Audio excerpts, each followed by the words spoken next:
Ndinoda kuti nyika isiwe vanhu vangu inguva yedu hatingatadzi kubudirira Mwari ari parutivi pedu rambai muchirwa My hitters gon' die, don't die The real hitters gon' shine And my people gon' rise Cause we're born to win, yeah I ain't saying this, but I'm saying Loyalty's my favorite characteristic of God, but finding it in him is hard. It's like trying to find God. You're the only one in your camp with cheese. You pay for everything they eat. Man, that insecurity is deep. Now I ain't said no names. These are just theories. If you hear me, baby, hits home. You must admit it's kind of eerie, baby. Like them chemtrails in the sky. Ain't the selling the slaves, kind of like the combines. We say everything in moderation, but don't do it in moderation. The lies of a gluttonous generation. 10-year-old girl in.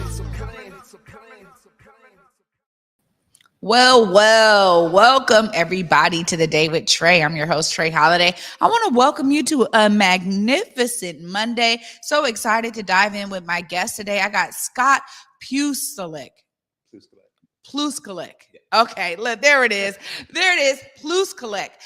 He is coming from Office of Economic Development. He's going to be sharing with us a program they have over there called Shop to the Beat. They're doing some fun things. Can't wait to dive in with him. And you guys know, and I know there's a lot of families right now prepping already, even though it's Monday. I'm sure there's lots of prep going on for the holiday feast coming up this week. So you guys know I had to tap in with Def Chef. He's going to be in the building as well, sharing with us some tips and tricks we could probably use this week, maybe to speed up some things or maybe some additional things you can add to your menu. I'm excited to see what he's got planned for us. But of course, this is the top of the show, so it's a great time to tag and share the stream, y'all. Go ahead, tag and share the stream with folks you feel could benefit from a daily dose of dopeness right here on The Day with Trae. If you cannot watch us, don't worry, you can listen to us anywhere you find your favorite podcast. Just search Converge Media Network and The Day with Trae. Y'all will find me on Google, Spotify, iTunes, SoundCloud, a bunch of different platforms. Just search for us. Y'all will find us. Well, you know, there's a couple of things here that I really want to make clear. Number one, this weekend, I got to participate in the Thanksgiving Day turkey giveaway down there at Garfield. And it was such a beautiful event. Shout out to the entire RBM team. Like, it was amazing, you know, doing it in Deep Pick's honor and Miss Tracy, who has been doing that event for the community for years. You know, it's just a great time for people to come out, share a meal, get a turkey box or a chicken box, whatever they wanted. But it wasn't just about that. It was really about community celebration, time to be with people, bringing families out, you know, celebration of the legacy of pillars in our community like D-Pick and Tracy. So just shout out to all of the volunteers who came through. I saw a lot of faces I knew, met some new folks. It was just great to be out there and people giving back. It was a great opportunity for me as well. So shout out to that entire event. I'm loving that they're keeping it going. And then it looks like yesterday was Trans Day of Remembrance. So let's give some love to all of our trans community out here. You know, love to be able to uplift y'all. So well worth it to have time to really focus in on our trans community, our family and friends who are part of that community. Thank y'all for always being you know, right? And I'm so grateful to live in a world where there's spaces of acceptance and of love, you know, moving in love. And so we just want to give you guys love here from the Converge family. You know, for us, it's always a big deal. We have a lot of community folks and people that really support us here at Converge in the LGBTQIA community. So we just want to share some love to y'all. Thank y'all for all of your support here, and we are giving it right back. So wanted to make a note of that so we don't forget here. Normally we have people on and it just happened to fall on a Sunday. So we just want to give y'all some love from us over here. Well, of course, I get to dive in right now with Scott. We're going to be talking about Shop to the Beat. What's up, Scott? Welcome. Hey, thanks for having me. I appreciate it. Yeah, absolutely. I mean, you got to tell me more about this. What is Shop to the Beat? Sure. So this is a program that the Office of Economic Development came up with to support both two of our hardest hit sectors due to the pandemic. And those were our small businesses and our musicians, our local musicians. And we were sort of brainstorming when the funds were being made available to us. We sort of were doing brainstorming about how we could best utilize in creative ways getting this money out. And I'm on the small business team. So we were talking about how we're going to support our small businesses, but I'm also the nightlife advocate for the city. So I work with all of our musicians, our music industry, our performance halls. And so I wanted to make sure that we were doing something specifically for that industry as well. And a former colleague of ours at the time came up with the idea. He's like, well, wouldn't it be really cool to see musicians playing in a place where you wouldn't expect them to be? And to sort of have that surprise element of when you're walking into a store and all of a sudden you're like, wait, there's somebody performing here where they wouldn't normally be.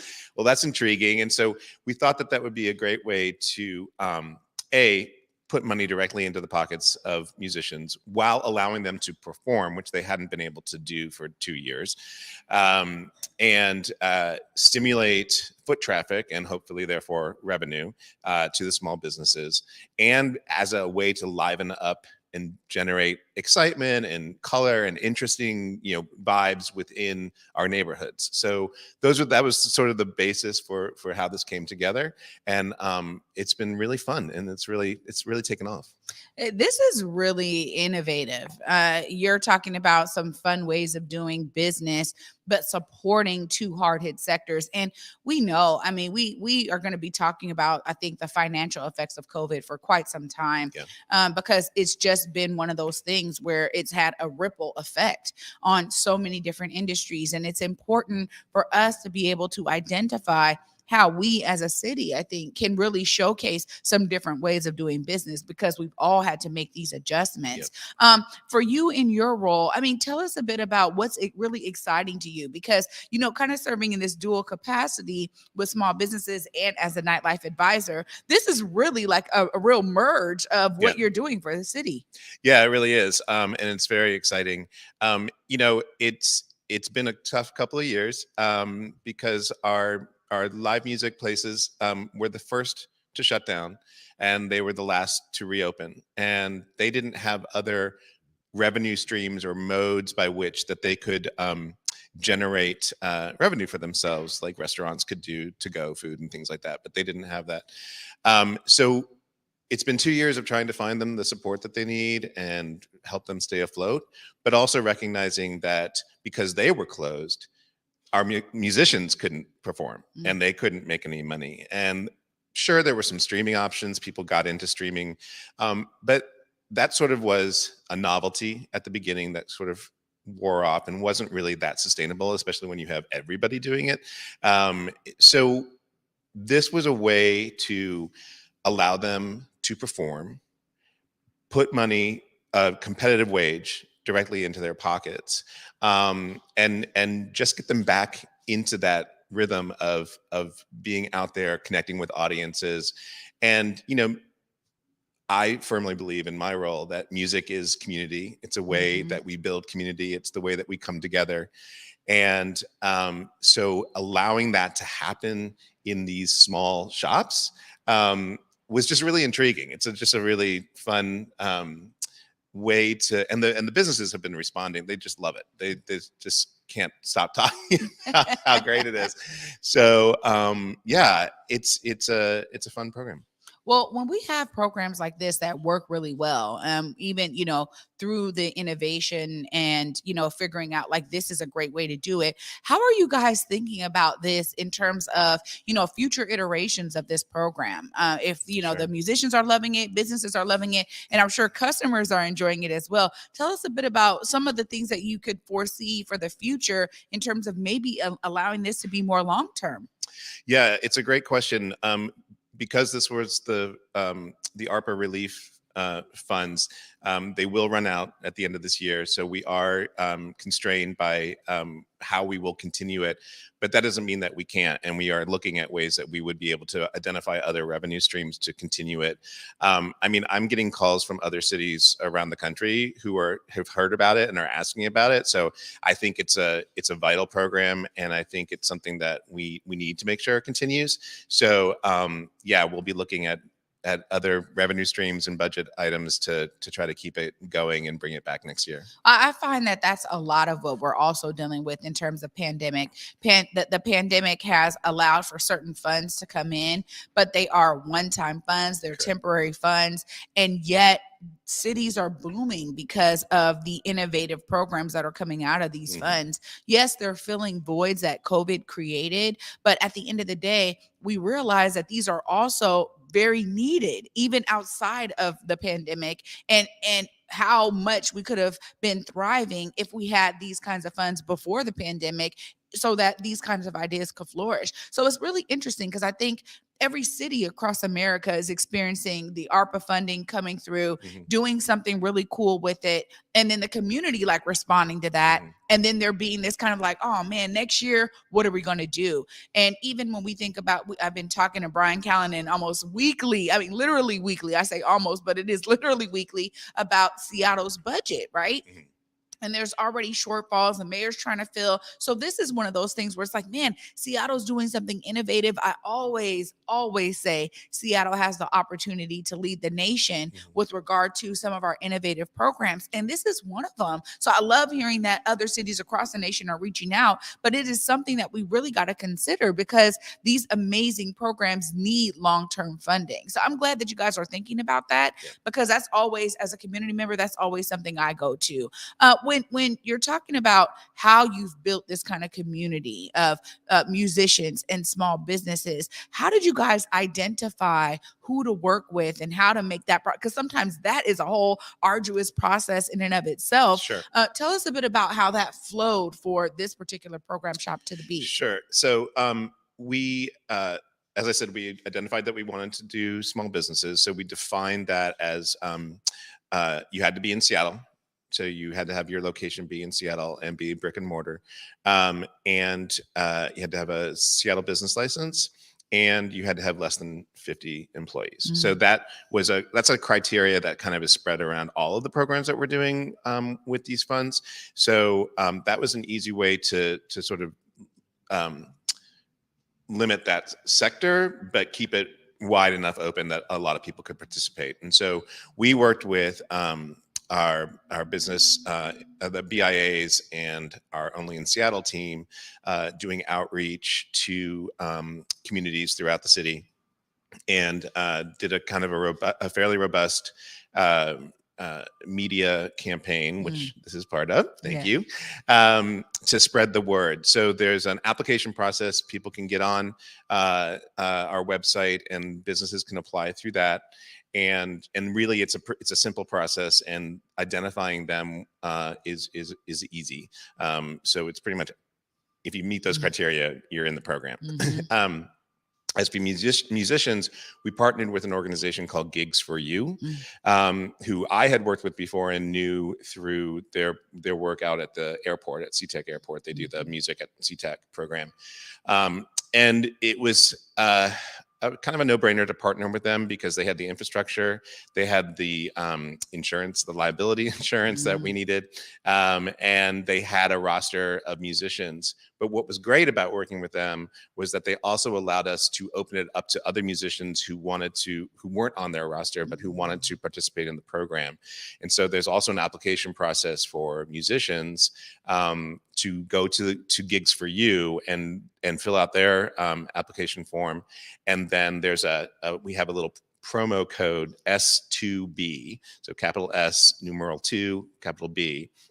And they can put that in there. And then Gigs for You will know that they are specifically looking to work within this program. Wow. So this is still an open process. This is It exciting because, when we think about particularly folks out here shopping during the holiday season, this is kind of that great time to do something fun. What's the run of this program? Once you guys identify all the businesses and the musicians, what is it going to look like in terms of public experience? Sure. So we actually did the original program was the last holiday season. We did a pilot, sort of a proof of concept to see whether it would even work and whether anybody would want to do it. And it was a big hit. So we sort of went back, we did some surveying, we looked at best practices, we looked at what worked and what didn't work. And then we came back this fall to do it again and relaunch it. And we had a number of repeat businesses that had done it before who had been clamoring to do it again. They just kept asking, when are we going to get to do this again? But we've just seen a whole new uptick of other businesses. And so it's great because you go out, it runs through the end of the holiday. So we're running it till December 31st. And it really coincides nicely, as you say, with the holiday shopping season. It just sort of adds another flavor to a shopper's experience when they're out. Maybe, hopefully, puts them in a calmer state when they're running around trying to get those last minute gifts, to have like a cellist in the corner playing or something like that. So yeah, I was out, I go around and check out the performances, and I stopped into this florist down in Columbia City who has it, and they were laughing because it's people don't know what to do with it, right? They walk in and they're like, well, wait. And they've had some people who have actually started to turn around because they thought that they were interrupting a private performance, and they've had to stop them and say, no, come on in and shop. So it's fun. It's just sort of this unexpected boost. Yeah. Well, it's a great way, I think, too, for community members to see artists that they may never even come across. So I really appreciate this program all around. I'm glad that the application is still open. I got to give you time before I let you go to look right there in that camera. Okay. Let folks know how they can participate in this amazing program, Scott. Sure. Well, thank you so much. And thank you again for having me in. Yes, applications are open until December 1st, so about a week and a half left to get your application in, and you can go to the Office of Economic Development website at seattle.gov/economic development, or simply Google Shop to the Beat, and our webpage will come up right there for you. So December 1st. Oh, right on. Scott, thank you so much for being here. And thank you for leading the charge on this amazing innovation, bringing, musicians and small businesses together. I'm also like, hey, then they can build relationship, and maybe they're just like, just come, they can build their own thing even outside of the funding coming from ARPA. So thanks so much for being here and sharing this. Thank you very much. Absolutely. You guys, what a great program. I love when I hear Seattle is doing something that nobody else is doing. There's only one Seattle in the nation. So we might as well be blazing trails like they're doing there at Office of Economic Development. Of course, we're going to continue with somebody who blazes trails in our community all the time. Dev Chef is in the building, y'all. Of course, we're going to go into another Menu Monday segment right after this short break. Stay tuned. You're watching The Day with Trae. Will you marry me, baby? Yeah. Let me put this on you. What's up, everybody? It's your girl, Trae Holiday. We're bringing back Black Love When We Met. That's right. We need something to warm all of our hearts and to elevate love once again in our communities. We want y'all to go to whereweconverge.com/Black Love so y'all can nominate your favorite couple for the next rendition of this show with me as the host. Let me sit down and have them on my couch and share how their love can inspire us all. Make sure y'all go and get your nominations in today, and be on the lookout for Black Love When We Met coming at you on Converge Media very soon.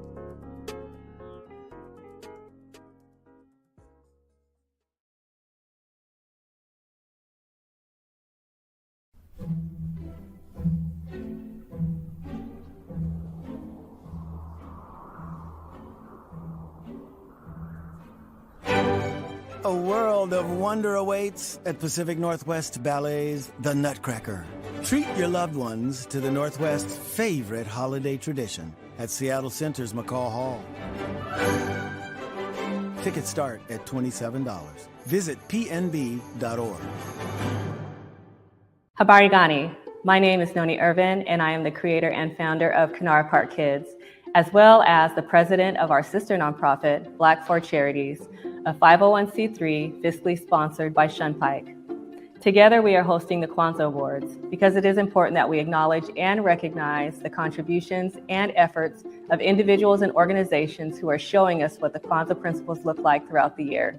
The nomination window is open October 1st to November 30th, and yes, you can submit more than one nomination. Eligibility is simple. Individual award recipients must identify as Black, African American, or Pan-African, and organization award recipients must be 100% Black owned if for-profit or 100% Black led if nonprofit.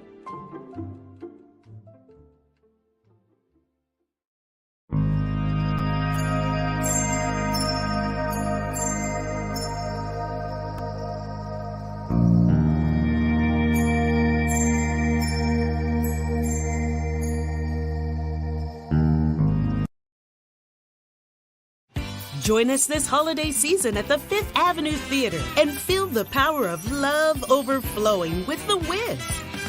Filled with soaring soul and R&B songs, it's an effervescent explosion of music, dance, and magic your whole family will love. Ease on down the yellow brick road with Dorothy as she learns home isn't really where you live, it's who you love. The Wiz at the Fifth Avenue Theater, November 19th through December 23rd. Tickets at fifthavenue.org. Will you marry me, babe? Yeah. Yeah, let me put this on you. What's up, everybody? It's your girl, Trae Holiday. We're bringing back Black Love When We Met. That's right. We need something to warm all of our hearts and to elevate love once again in our communities. We want y'all to go to whereweconverge.com/Black Love so y'all can nominate your favorite couple for the next rendition of this show with me as the host. Let me sit down and have them on my couch and share how their love can inspire us all. Make sure y'all go and get your nominations in today and be on the lookout for Black Love When We Met coming at you on Converge Media very soon.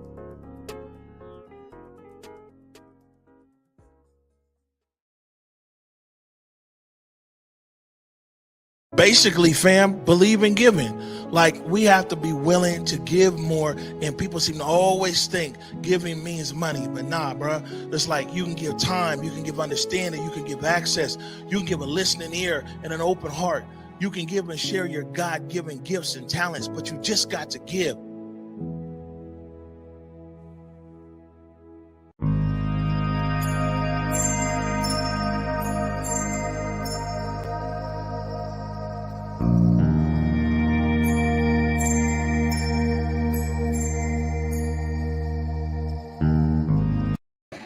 All righty. We had to do a quick little setup for our Def Chef in the building. You know, our resident chef is back with another Menu Monday segment. And Def, I had to bring you on this week because we already know families are preparing for that holiday feast, you know, but like in true Def Chef fashion, you made sure you brought us some food today. Let's start with what you brought us. Oh, well, we got some basic fried rice, chicken fried rice, but there's a lot of vegetables in there, right? That's what we need to focus on. We need to focus on fresh vegetables, fresh fruit, cut down on the sugar a little bit, cut down on the butter. I get it. It's Thanksgiving. It's a time to indulge. You can still indulge and do it a little bit healthy. We got some noodles with heavy on the kale, onions, garlic, celery. So you know, we got some simple stuff, but we just make sure it's packed with flavor and it tastes good. Yeah, well, that's what we're doing. I really appreciate what you're talking about here in terms of how we can transition some of our holiday recipes so that they are more healthy.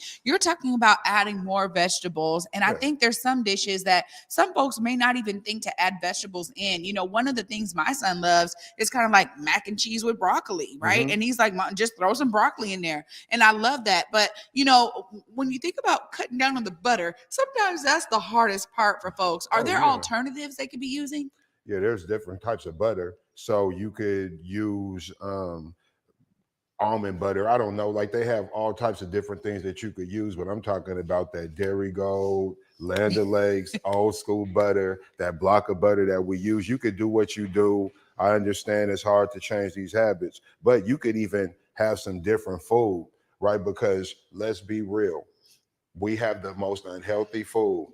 I'm actually going to do a segment on my show called Soul Food on Trial. I'm pretty sure a bunch of people going to be mad at me, but we could add some other things from some other ethnicities that are a little bit more healthy, right? That incorporate a little bit more vegetation, and we'll eat that. Yeah. Well, I was just talking to you about the fact that I was looking on Instagram. There's a funny video. Somebody is like, a down south Thanksgiving. They got the whole list and they pulled out the list. Let me pull out this whole scroll of things that we're about to have. But I think that we just overdo it. We have a lot of side dishes, a lot of desserts on Thanksgiving. What are some of your, tips? Because maybe they can pick a couple, and you're talking about cutting out the butter. Is it going to hurt the recipe? Just for lack of better terms, pick your poison. You don't got to make everything crazy over the top. Everything don't got to have an extra handful of cheese. Everything doesn't need an extra scoop of sugar, right? You're going to go over here. You're going to go over here. All right, do all that, but you can't have pound cake 8 different places. You can, but we're talking about what makes more sense, right? I understand that Trae got the mac and cheese, right? Okay, so don't go to Bessa's and get some too, or go to Bessa and get some too. I don't know, but man, we're here to try to get you to make some healthier choices. And also, the very next day, we're gonna be gluttonous and eat. And how much of that food gets thrown away? How much of it is just waste? Lettuce is $5 a head right now. Do we have money to throw away just because it's Thanksgiving, y'all? Right now. Can I get a witness right now? So that's what we doing, man. We just making smarter decisions because it does come down to money as well. Well, I think one of the things that we've had to learn in our household, that my mom still does, Thanksgiving, my mom and grandma, but it's smaller portions, right? Like if you have a pan like this, mac and cheese, maybe that's better than the double pan, right? Like we don't have that many people coming over. I think sometimes we really have to adjust because Thanksgiving has always been one of those spaces. A lot of Black families and households, it's like, no, you got leftovers for a whole 4 or 5 days after Thanksgiving, a whole week. And is it really necessary? Do you have to have that much? It's completely unnecessary because here's what's going on now. We have the main spot. Everybody's cooking at home. Half of us leave. Then we come back to a smorgasbord of food and we got plates. Yeah. And we haven't even touched the food that we've made because we've been over here, over there. So that's the whole thing. Back in the day, we was going one place and that's where all the food was. Yeah. Now I'm cooking, you cooking, we going over here, but we got a bunch of food everywhere. And like I said, the average household spends about $500 on Thanksgiving, but the average Black household don't got $500 for emergency spending. These are all facts. You can look up the data, right? Now, obviously, me telling us this doesn't benefit me. I sell food for a living. This is how I feed my family. So anything I say about the food industry, you could bet the house on it. Yeah. Well, this is why I appreciate you, because you're going to keep it real with us. And you're also going to make sure that we have ways to be healthy. So that means I get to try out these healthy vegetarian noodles here. You guys know I got to do it while we're on, camera because he done made it for us. You said this is kale in here? Yeah, man. People don't use kale like this. They don't. You would think it'd be spinach. Stir fried woks. I'm going to tell you. Cooking out of a wok is one of the healthiest ways to cook. You could get just an amazing cook on. That tastes like it came from a Chinese restaurant for sure. That is fire. Well, they say sometimes that I be looking, people ask me all the time because I got them tight eyes. But I'm all Black though. Hey, this is amazing. Thank you so much for always making sure our crew is fed. And thank you for another amazing Menu Monday segment.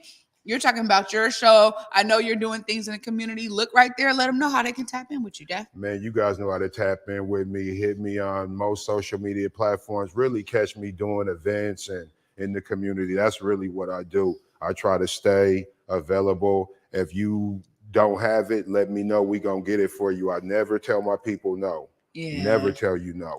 Hey, I'm a testament to that. Thank you so much, Def. Thank you, Appreciate baby. you so much. Love you. Oh, love you. You guys, right after this, we're going to wrap it up. And, I'm going to try a little bit of this during the commercial break.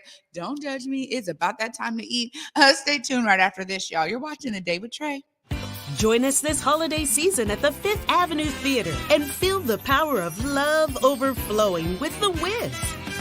Filled with soaring soul and R&B songs, it's an effervescent explosion of music, dance, and magic your whole family will love. Ease on down the yellow brick road with Dorothy as she learns home isn't really where you live, it's who you love.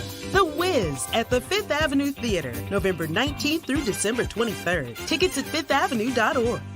Will you marry me, babe? Yeah. Let me put this on you. What's up, everybody? It's your girl, Trae Holiday.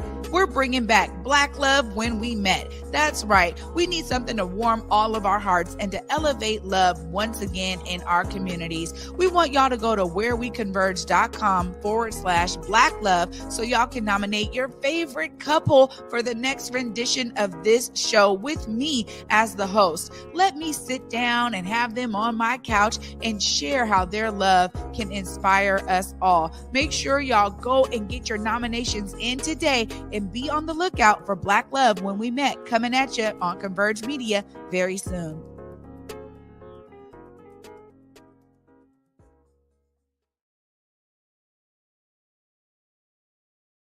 Basically, fam, believe in giving. Like, we have to be willing to give more, and people seem to always think giving means money, but nah, bro.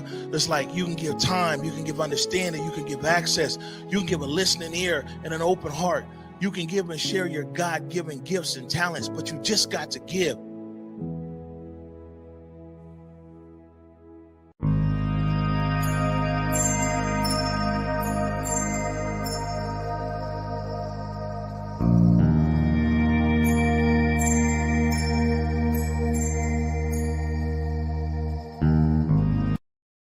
Welcome back, everybody, to The Day with Trae. I want to thank my guest today on this magnificent and Menu Monday. I want to thank Scott from Office of Economic Development for coming through and making sure we heard about Shop to the Beat. Make sure you guys get your applications in right there on OED's website before December 1st. This program is going to run all the way throughout December. And so please, musicians and small businesses, connect with this amazing program and find a way to build those relationships so y'all can continue even after the ARPA funding is gone. Also, of course, I got to give all the love to my brother, Big Chef. Def Chef is in the building. He gave us some amazing food that we get to eat. We got some fried rice and some vegetable noodles, which are really great, but also gave us some amazing tips about smaller portions, cutting out the butter, cutting out the sugar, choosing maybe one or two desserts instead of 5. I agree.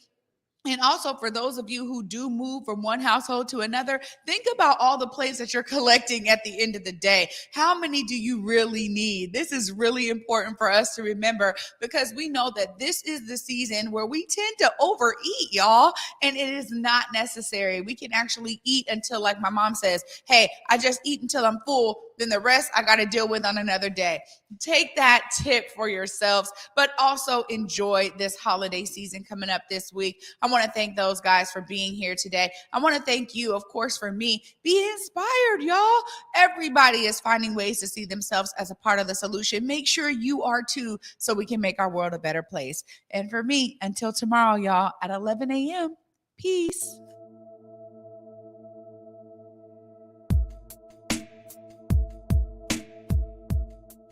Converge Media produces culturally relevant content for Black and urban audiences. Our coverage is raw, transparent, and objective, praised by community leaders, government officials, and residents. Support Converge Media today via Venmo, Cash App, or PayPal at Converge Media.